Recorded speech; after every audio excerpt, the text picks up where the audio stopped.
சென்னை அண்ணா பல்கலைக்கழக மாணவி தனக்கு நடந்த பாலியல் வன்கொடுமை தொடர்பாக கொடுக்கப்பட்ட வழக்கில் 157 நாளில் தீர்ப்பு வந்திருக்குது. குற்றம் சாட்டப்பட்ட ஞானசேகரன் குற்றவாளின்னு சொல்லி நீதிமன்றம் தீர்ப்பு வழங்கியிருக்குது. தாமதிக்கப்படுகின்ற நீதி மறுக்கப்படுகின்ற நீதிக்கு சமம்னு சொல்லுவாங்க. 157 நாளில் கொடுக்கப்பட்டிருக்கின்ற இந்த தீர்ப்பு தான் உண்மையான நீதி.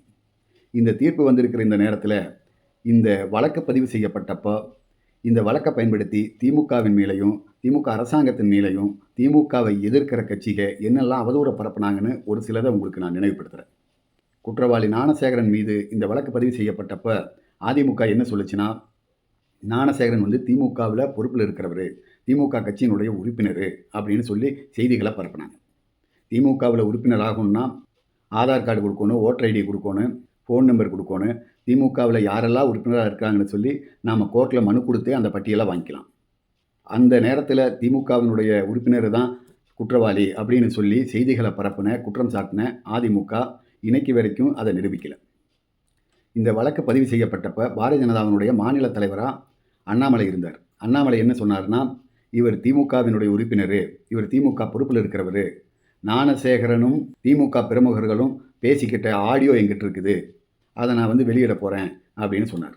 இந்த தீர்ப்பு வந்த இந்த நாள் வரைக்கும் அவர் அந்த ஆடியோவை வெளியிடல, நீதிமன்றத்திலையும் கொடுக்கல, காவல்துறைக்கிட்டவும் கொடுக்கல.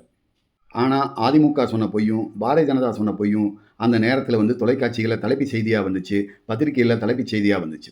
இதையே நம்பிட்டு சங்கிகள்லாம் அண்ணாமலை பெரிய புத்திசாலி, பழைய போலீஸ் ஆஃபீஸரு, எல்லாத்தையும் துருவி எடுத்துருவார் அப்படின்னு சொல்லி அண்ணாமலையை அறிவாளின்னு பேசிகிட்டு இருந்தாங்க. திமுகவை எதிர்க்கிற கட்சிகள்லாம் ஏதாவது இந்த மாதிரி ஒரு குற்றம் நடந்துருச்சு அப்படின்னா இதை பயன்படுத்தி என்ன பண்ணுறாங்கன்னா, திமுகவின் மேலே அபபெயரை கொண்டு வர்றதுக்கும் திமுக அரசாங்கத்தின் மேலே மக்கள்கிட்ட ஒரு கெட்ட பெயரை உருவாக்குறதுக்கும் தான் இந்த குற்ற சம்பவங்களை பயன்படுத்துகிறாங்களே தவிர, குற்றத்தால் பாதிக்கப்பட்டவங்களுக்கு நீதி கிடைக்கணும், குற்றவாளிக்கு தண்டனை கிடைக்கணுங்கிறதுக்காக இவங்க பேசுகிறது கிடையாது. பொள்ளாச்சி வழக்கில் தண்டனை பெற்றிருக்கிற 9 பேர்த்தில் 6 பேர்த்தை வந்து அதிமுக தங்கள் கட்சியிலிருந்து நீக்கிச்சு. அது எப்போ நீக்கிச்சுன்னா, வழக்கு பதிவு செய்யப்பட்டு விசாரணை தொடங்கினதுக்கப்புறம் 6 பேர்த்தை நீக்கிச்சு. அந்த 6 பேரும் வந்து இன்றைக்கி தண்டனை பெற்றிருக்கிற 9 பேர்த்தில் இருக்கிறவங்க.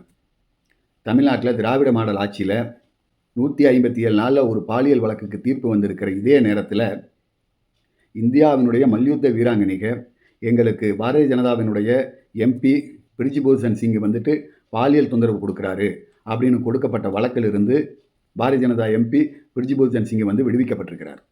நடுநிலை பத்திரிகையாளர்கள் எல்லாம் என்ன சொல்கிறாங்கன்னா, 3 தொகுதிக்கு தேர்தலுக்கு செலவழிக்கிற அளவுக்கு பணம் வச்சிட்ருக்கிறவர், அதனால தான் வந்து பாரதிய ஜனதா அவரை காப்பாற்றிருக்குது அப்படின்னு சொல்கிறாங்க. இப்படி பெண்களுக்கு எதிராகவும் பெண்களுக்கு பாதுகாப்பு இல்லாமையும் ஆட்சி நடத்திட்டு இருக்கிற பாரதிய ஜனதாவும் ஆட்சி நடத்தின அதிமுகவும் திமுகவை பற்றின அவதூறுகளை பரப்புறத, திமுகவை பற்றின பொய் செய்திகளை பரப்புறத நாம் உண்மை செய்திகளை வைத்து முறியடிப்போம்.